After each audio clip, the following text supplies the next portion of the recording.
नमस्कार, मैं डॉक्टर हेम श्रीवास्तव। ये हम बात कर रहे थे सुनामी की। तो सुनामी कब खतरनाक हो जाती है, सुनामी कैसे खतरनाक हो जाती है? अगर ये प्राकृतिक घटना है तो तटों को नुकसान क्यों पहुंचाती है, बाढ़ क्यों ले आती है?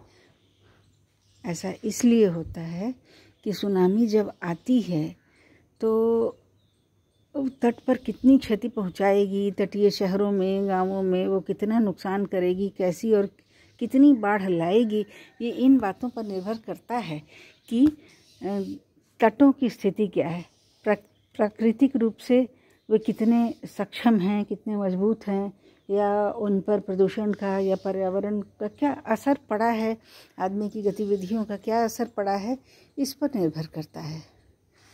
तो अगर तट के किनारे से देखिए, मान लीजिए कि समुद्र के केंद्र से या समुद्र के बीचों बीच से सुनामी आ रही है, बाढ़ आ रही है, ऊंची लहरें उठ कर के आ रही, तो समुद्र से लहरें उठती हैं, तट पर आती हैं और तट से टकराती हैं, तो तट पर भी भीषण चोट करती हैं। तो सुनामी की जब ऊंची लहरें आती हैं तो तट पर अगर उतनी ऊंची लहरें चोट करेंगी तब तो क्षति होगी ही। तो इस संदर्भ में हमको देखना चाहिए कि तट को क्या हमने प्राकृतिक रहने दिया है। सामान्यतः तट के काफ़ी पहले से ही समुद्र के अंदर कॉन्टिनेंटल शेल्फ जिसे कहते हैं, जो थोड़ा उठा हुआ क्षेत्र होता है, जहाँ पर कि लोग स्नान करते हैं या समुद्र के किनारे तैराकी या नौकायन का आनंद लेते हैं, उस जगह को हम कहते हैं कॉन्टिनेंटल शेल्फ।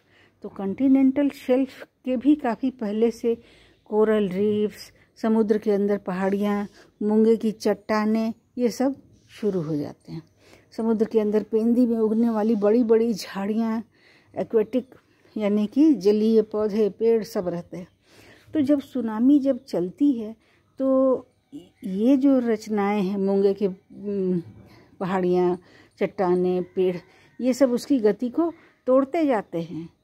हर थोड़ी दूर में सुनामी की मारक क्षमता यानी काइनेटिक एनर्जी कम होती जाती है।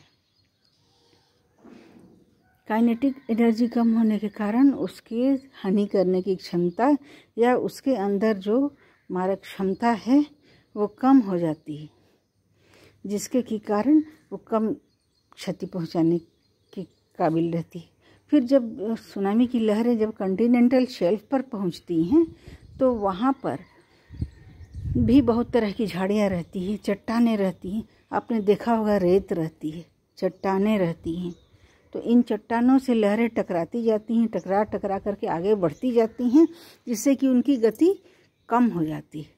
तो इसी गति के और काइनेटिक एनर्जी के कम होने के कारण, कम होते जाने के कारण सुनामी कम क्षति पहुंचाती है, कम नुकसान पहुंचाती है। और तट तक आते आते लहरें काफ़ी मध्यम हो जाती हैं और फिर उसके बाद जब वे छा जाती हैं, बाढ़ के थोड़ी बहुत बाढ़ आती है और थोड़ी बहुत बाढ़ को तो रोका भी नहीं जा सकता है।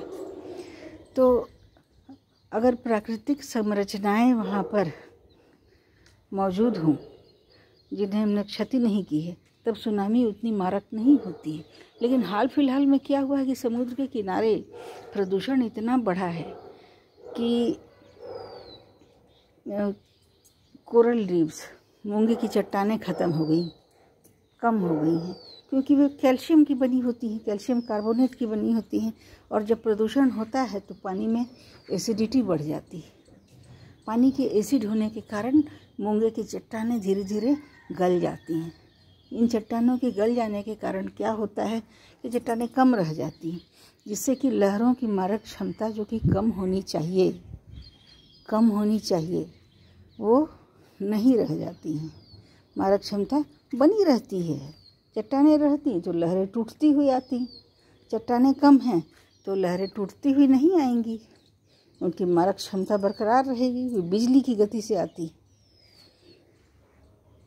उसके अतिरिक्त कॉन्टिनेंटल शेल्फ पर झाड़ियाँ, तरह तरह के रूटेड और रूटलेस पौधे पानी में भरे रहते हैं, जिससे कि जो उनकी मारक क्षमता कम होनी चाहिए, प्रदूषण के कारण ये भी ख़त्म हो जाते हैं, कम हो जाते हैं। इस कारण भी सुनामी की मारक क्षमता बढ़ जाती है, बनी रहती है। इसके अलावा समुद्र के किनारे की बहुत जगह चट्टानें हटा दी जाती हैं।